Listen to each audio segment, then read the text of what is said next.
నిర్మల్ జిల్లా బైంసా మున్సిపల్ కార్యాలయం వద్ద అర్ధరాత్రి తీవ్ర ఉద్రిక్తత చోటు చేసుకుంది. కో ఆప్షన్ సభ్యుల ఎన్నిక ప్రక్రియను హఠాత్తుగా నిలిపేయడంపై మున్సిపల్ పాలకవర్గం తీవ్ర ఆగ్రహం వ్యక్తం చేసింది.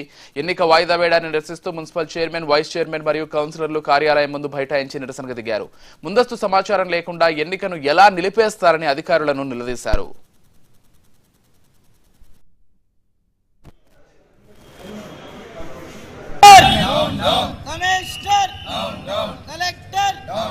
కమిషనర్ ఎంఐఎం కు తొత్త వివరించిన కలెక్టర్ ఎంఐఎం కు తొత్త వివరించిన కమిషనర్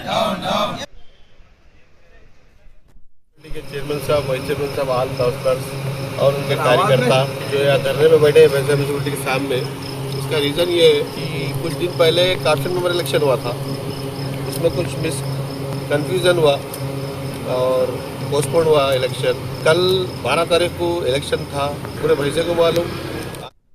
ఈరోజు బైంసా మున్సిపాలిటీలో కార్పొరేషన్ ఎలక్షన్లు నిర్వహించే తరుణంలో ఏదైతే రాత్రి 9:30 నుండి 10 గంటల మధ్యలో కమిషనర్ గారు నాకు ఒక వాట్సాప్లో ఆప్షన్ ఎలక్షన్లు పోస్ట్పోన్ చేస్తున్నామని మాకు ఉత్తర్వులు జారీ చేస్తూ మాకు ఒక లెటర్ను పంపడం జరిగింది. దాన్ని అంతకుముందే మేము 6 గంటలకు కలెక్టర్ ఆఫీస్ పోయి కలెక్టర్ సార్తో మాట్లాడడం జరిగింది. కలెక్టర్ గారికి కూడా మేము ఈరోజు ఆప్షన్ జరుపుకుంటున్నామంటే జరుపుకోండి, మీకు ఎవరు వద్దన్నారు అని మాకు చెప్పడం జరిగింది. దానికి ఒక స్పెషల్ మాకు కూడా ఒక ఆఫీసర్ని నిర్వహించండి సార్ అంటే నిర్వహిస్తాను కొన్ని అని చెప్పి పంపడం జరిగింది. దాని తర్వాత మాకు 10 గంటలకు ఏదైతే కమిషనర్ గారు ఈ ఆప్షన్ ఎలక్షన్ను మరి రద్దు చేస్తున్నామని చెప్పడం జరిగింది. మేము ఒకటే చెప్తున్నాం కలెక్టర్ గారికి, ఏదైతే ఈరోజు జరగాల్సిన ఆప్షన్ 11 గంటల లోపల మీరు స్పెషల్ ఆఫీసర్ని, ఎలక్షన్ ఆఫీసర్ని ఎవరినన్నా పెట్టి ఇక్కడ ఎలక్షన్లు జరపాలి, లేదంటే తీవ్ర పరిణామాలు ఉంటాయి. 11 గంటలకు నిర్వహించే ఆప్షన్ ఎలక్షన్స్ మున్సిపల్ కమిషనర్ గారు మా చైర్మన్ గారికి వాట్సాప్ ద్వారా రద్దు చేయడం జరిగింది. ఇది రాజ్యాంగబద్ధంగా ఎంతవరకు కరెక్ట్?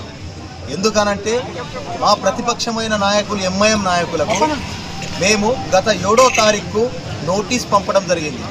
ఈ నోటీస్లో ఏమనంటే వచ్చే 12వ తారీఖు పొద్దున 11 గంటలకు కోఆప్షన్ ఎలక్షన్స్ ఉన్నాయి, మీకేమైనా అబ్జెక్షన్స్ ఉంటే తెలపండి అని పంపడం జరిగింది. రాత్రికి రాత్రి ఈరోజు 10:30 గంటలకు ఈ ఎలక్షన్స్ రద్దు అని కమిషనర్ గారు, చైర్మన్ గారు పంపడం ఎంతవరకు కరెక్ట్? ఎందుకయ్యా ఈ ఎలక్షన్స్ ఎందుకు రద్దు చేసిందని కమిషనర్ గారికి అడిగితే కలెక్టర్ ఆర్డర్తో ఈ యొక్క ఎలక్షన్స్ రద్దు చేయడం జరిగిందని చెప్పిండు. అయ్యా కలెక్టర్ గారు, మీరు బైంసా అభివృద్ధి మీద దృష్టి పెట్టండి. బైంసా అభివృద్ధి మీద ఏదైతే ఇప్పటి వరకు ఏదైనా స్పాట్ డిసిజన్ మీరు తీసుకున్నారా అని మేము అడుగుతున్నాం.